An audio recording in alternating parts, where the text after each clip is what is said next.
Okay, so a lot of good stuff today. Yeah, everyone got a little piece in there, and we had a lot of good demos. We thought we'd get back together at the end of the day for anybody who didn't have a chance to get on earlier to take a couple more questions and then wrap us up. We also didn't do the whole live stream telethon raising money thing today. We just wanted to have a chance to talk to you guys directly and answer some questions and basically not put any kind of pressure on it. So, well, I think on the calendar this was originally a 1 hour thing, and then we're like, let's just show everything. People for kept fun. saying, "Oh, I want to go on, and of course then Max is all like, day. yeah. So they need 5 hours of my face. It's funny because it's true. You guys are the worst. You say I'm the worst, you're the worst. Notice how he sits forward too, so his face is right up there. That's right. All right, Max, you got any questions Max, for do you us? have any questions? No, I don't have any questions How for come you. you're not on screen? Can I go home? No. Next question. Well, we just started the stream. Can you give me a second? Sure. Did Did you guys make a pickpocket? It looked like Billy did a pickpocketing. Thief. And you're going to do pickpocketing? So what we did was we did an interaction with the audience. We said, all right, what do you want to make? And then I know. Shadowing pickpocketing was incredibly fun. I mean, it was a totally... you could just grief the hell out of people. I remember in the beta, at one point, one of our developers was playing with a buddy of mine who was in the beta, and my buddy just was sitting there. Every time he'd kill something, he would just snag all the stuff right out of his inventory. He was just sitting there stealing him blind. And the guy was like, "Man, we got some kind of bug. I don't know what's going on here. I'm sorry about that." He kept apologizing for the bug. And then at the end, he was like, "Dude, I've been stealing stuff from you all day." Well, so it was annoying on the discipline rune droppers in Shadowbane because the thieves could go up and... You could loot. The loot wasn't created. Yeah, the loot wasn't created at the time the monster died, which many games do. The loot was created when the monster spawned, and they had it on them, right? So, like EverQuest was a similar time frame. They had a little special inventory for stuff that could be stolen. Oh, okay. And it just had coin in it or whatever. Sometimes random items.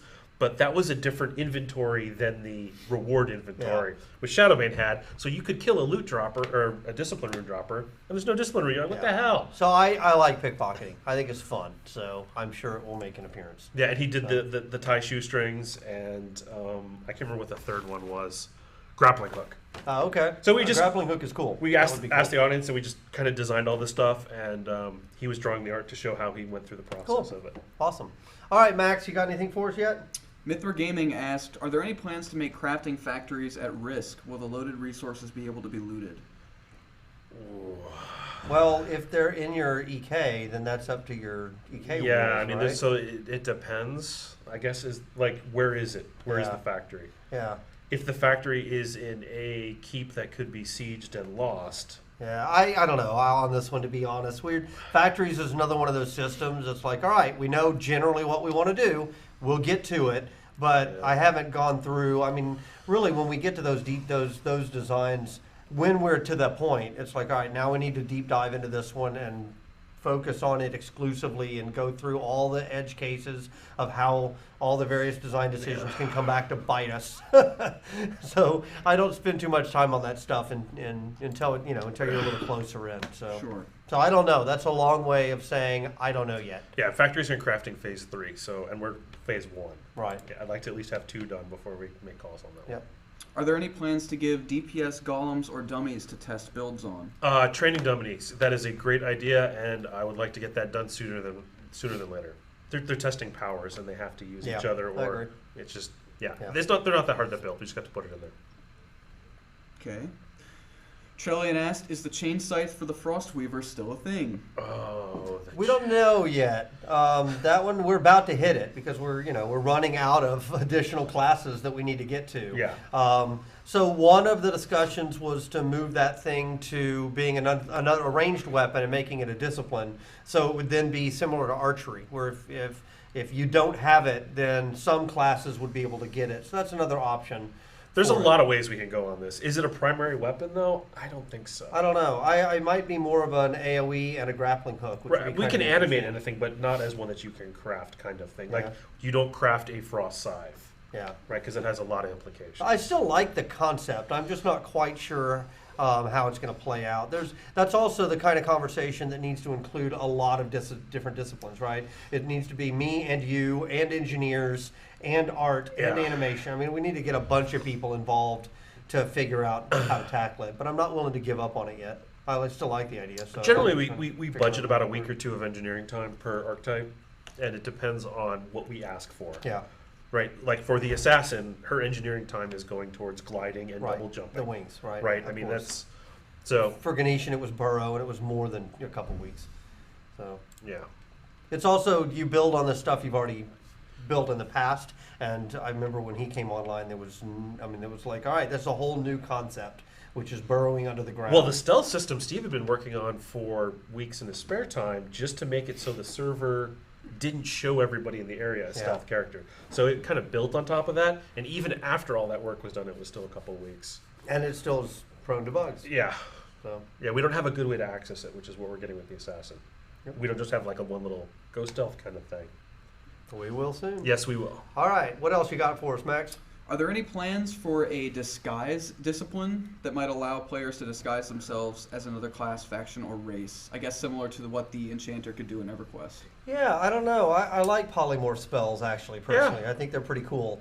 Back in the Mud, we had one where you could polymorph yourself into a creature, into a monster, and it would change your appearance. Yeah, that's one of those ones that it's just like, okay, we have a bunch of engineering time. What kind of fun things do we want to ask for? So that's not outside the realm. No, and it would make a cool discipline, too. Yep. Some kind of shape-shifting discipline would be pretty neat. Just do the glasses with or the nose illusionist. and a little mustache. I think we can do better than that. I think we do a little better. So. Thanks, Gibson. Yeah. We're not going to put him in charge of that one. Or anything. All right. Currently, we're restricted to building on a single parcel. Are there plans to change that so that you can build across parcels?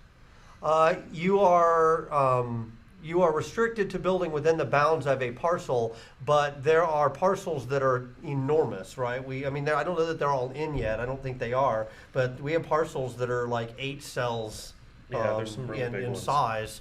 So I don't think you're going to need to go across parcel boundaries. The challenge that we've got is we let you pick up and move parcels around without making you pull all the buildings up off of them, right? So if we let you build across a parcel boundary and you've got a building like hanging off into the next parcel, and then you pick that parcel up and move it to another parcel where that is not a valid build location, we would have a problem. It gets even more complicated if you're not the person who dropped the building there, it's one of your vassals, because now we've got to pull that building up, get it back to them. They may not even be online right now, which means we got to shove it probably into their spirit bank or something like that.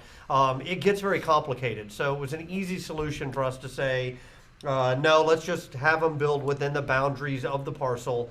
Later down the line, maybe we'll look at either letting them stitch across, or we might just come up with some parcel shapes that are more interesting, like a long S-shaped one or a long thin one that you could do to build it like a Great Wall of China kind of thing, which would be pretty cool. Anyway, it's one of those things. It kind of worked at one point, even with the stitching, but it started to blossom into all these weird edge cases that we're like, I don't think, let's just go ahead and stop this here before it gets any worse. Sometimes the simple rule saves you a whole lot. Saves you a heck of a lot of work. So there you go. What else you got, Max? So we have a lot of viewers on this stream that this is one of the first times, or maybe the first time, that they're actually seeing Crowfall. And Steckett asked, I remember looking at this game a few years ago. How long have you been in development for? So our Kickstarter was 2 years and 3 months ago. We were working on it as a team before that, but it was a small team, and it was a lot of prototyping work. So most of that stuff, like even the art assets, if you go back and compare the current ones to the original ones, most of them have been redone. I don't think any. I don't know that any of that exists in the current project. Right. It was all prototype stuff that inevitably you have to go back and rework. So I would kind of count the period up to Kickstarter as pre-production, and then kind of that would be our official line of production, maybe? I don't know. It's because they kind of bleed. I definitely don't count anything prior to the finishing of the Kickstarter as real, because just it didn't survive. It didn't survive. It's not in the project anymore. I mean, the only thing that was started during the Kickstarter that has survived is in the power tool. And that was because Borland just went off into a corner and started working on it? And started working because I'd already done the GDD for it. Yeah. And the rest of us were just dealing with the Kickstarter madness, and he was actually making and we still use the power tool to this day. And a lot of the concepts, of course, those all carried over, Sure. and we learned a ton out of making those characters. But like those characters weren't capable of having swappable equipment. Well, that's clearly not going to work. Yep. So you have to go back and do that.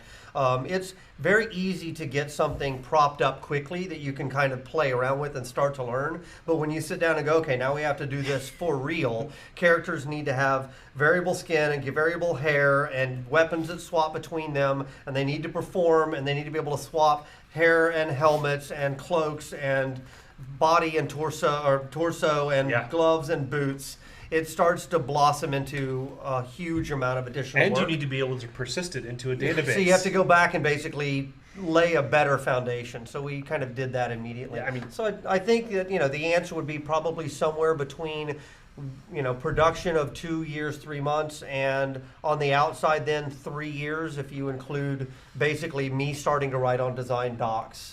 And passing them to you. From empty piece of paper, right, that would be that extra 9 months. But all of that stuff is just going on. So we kickstarted in February, and Greco and John started, I want to say, October 31st or October 1st or something like that. So, I mean, that tells you up until that point, we didn't even have any concepting done. No. We didn't have any environments done, because those guys didn't even work at the company. So, a couple years. You know what's crazy? Monday is my 1 year at Artcraft. It's always about That's crazy. It doesn't that you feel like he's survived that long. He hasn't done anything in a year. I mean, when you look.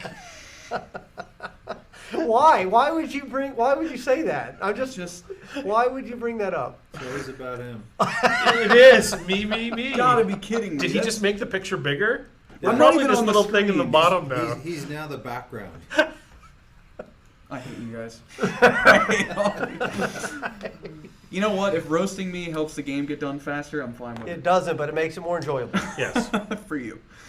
For me. So there's a lot of questions about campaigns, when they're coming online, what our plans are for the initial rollout, and that's obviously the next big thing on our horizon. It is, and actually there's a fair amount of work that's been done there that's just backed up in testing behind all the disciplines. Yeah, believe it or not, our bottleneck now is the ability to test things. To get things out in the build in a functional state that you guys can test them. So they're coming pretty soon. There's a lot of that work is already done. But let's get through this initial round of discipline testing first, and then we'll move on to that next. That's what we're doing next. Yeah. Right. All right, Blair, question for you. Originally, the devs had said they didn't want fire hose healing or healing classes. Has that changed, or is there something different to the Crowfall cleric from standard clerics? Oh, fire hose healing. Yes, we've always said we haven't wanted it. We severely toned it down, the healing down. Everyone will notice this with the disciplines because we removed the weapon as part of the calculation. It's just support power now.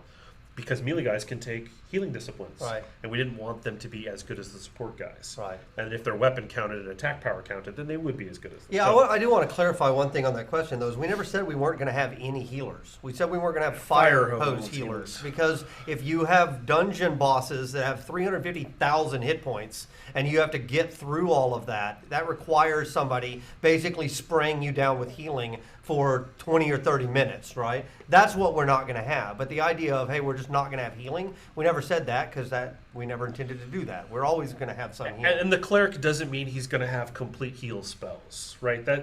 That's also... Well, he's still going to be more PvP oriented than Sure. PvE He's going to have absorb bubbles, and we've actually started experimenting a lot with the... if you look at Naya discipline, where she's dropping an object and it chain heals out from a location. That kind of healing is interesting because it's not just somebody sitting back dumping heals into Todd. For example, that's true too. Right? Yeah. We're using the environment. The person who needs heals needs to be aware of what their healer is doing. It's less about what's funny is in most games the DPS always gets angry when they die because why didn't you heal me, Todd? I was clearly down on health. You should have healed me.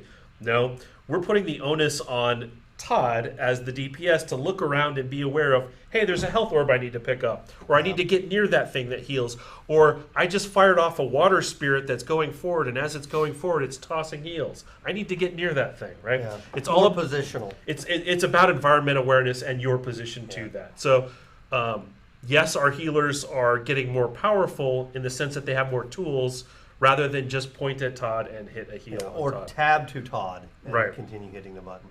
Yeah, I think ours are going to be much more difficult to play. Well, because it relies on Todd being a good player as well, right? And that's not going to happen. He's just like, why didn't you heal me? Yeah. I'm still going to say that. Yeah. So. All right, Max, what else you got? Another for Blair. Durenthal asked, there's a lot of crowd control in the game right now. Diminishing returns kicks in very slowly. Do you think that we need more resolve? So I watched the Durenthal video of him versus another knight, and it seemed to when that was a cool video actually. It was a good video, and it showed once you know that hey, I'm blocking to the knight can block and avoid CC. You can actually see them start to play well because they're blocking each other's CC. I didn't think it took too many CCs to actually put you into CC. In fact, I think there's a bug in there because he went CC immune again very quickly after the first time. So obviously we are tuning that as we see bugs. But so by the way, those videos and videos like that are incredibly helpful. Oh, they're massively helpful. Because we get to then go to an engineer and say, hey, somebody saw this thing, and we don't have to just explain to them, here's what was going on at the time. We can actually say, here's a link, go look at it. Which is great because they can be like, how did that even happen, right? But at least it does a better job of remembering all the environmental things that were going on than we can when we try and in fact, in the bugs that we create, I often link them to specific videos that people have put up. Go to 3:43 here, to see it happen. And they are super helpful. And engineers just flat out don't believe you a lot of times. That's true too. Yeah, it gives us proof. Well, it also shows us, so example, there's some movement speed bugs going on right now, which is causing the controller to wrap around to W now makes you go backwards. Right, chain pull I think was causing that last night. And we can see it happening, and if there's another debuff or buff that's interacting funny with chain pull, for example, then we can, there's something going wrong with one of those buffs. Let's just call that confusion, slap up a hanging effect, and it just randomizes your WASD keys for some period of time. It's not any worse than going blind, right? Yeah, except it permanently does it. Oh, yep, that's bad. That's harsh. All right, Max, anything else? Dave Hillen asked, this one's for you, Todd. What is something you've seen from your team lately that has blown you away?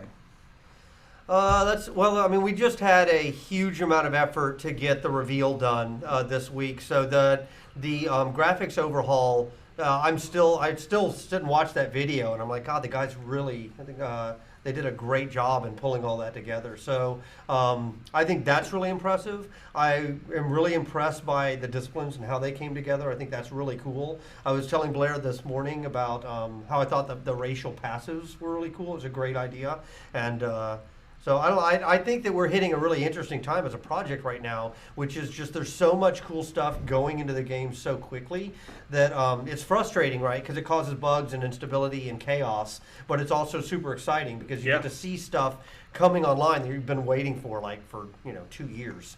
So I don't know. There's almost too much, right? Yeah. It's when you get past all that architecture stuff and you start making gameplay. And we're starting to actually make the game now. So. Yeah, very cool. So I'll end on this one. Let me find it. Final question? Well, it's 5:30. I guess how long were you guys planning? No, that's cool. That's I fine. think that's good. All right. Make it a good one, though. So Daycon asked, if Crowfall turns out to be wildly successful and profitable, which would be awesome, what high-budget, crazy idea would you incorporate into the game? I don't know. Crazy high budget. So is there anything that you think is out of scope now that if you had the resources there's tons of things. Like I'd actually love to do ships and naval combat. I think that would be incredibly cool. But there's no money for that, right? I mean, that would be like 3 or 4 years after launch. Right. That'd be a good expansion pack. I actually have an idea for a kind of incarnations system as well, dealing with the gods, that I think would be really awesome. But there's no money in the budget for that. So I can't believe you brought up naval combat. What's that? The whole thing you guys were talking about earlier, swimming? Well, it's not just swimming. I mean, it's boats and ships. It's a bunch, right? I mean, the game I made before this one was pirate game, and so I know intimately that there is it's a whole game. Like it's not a hey, I'll just kind of put this thing in over the weekend kind of thing. It's a massive undertaking. So, I'd love to do it, but it's not in the cards anytime soon. So. Rafts. Not even rafts. Not even refs. I hate water. I think I've gone on the record before saying that I hate water in games. The amount of cost it takes to put even lakes in compared to what you get out of it, it just, No, it's and the players are never happy with it too. No, because it sucks. Because fighting underwater, you have that additional axis. It's dumb. You should just make all whole thing is dumb. Poisonous. And it just I'd be okay with that. But then when somebody dies, you got to deal with their items falling to the bottom of the water. I mean, it just sucks. It's just all around bad. Shoots them out. It's like the max of game features. You just had to slip one more stab in before we turn the stream off. Exactly. I'm not on camera. Nobody can hear me. All right.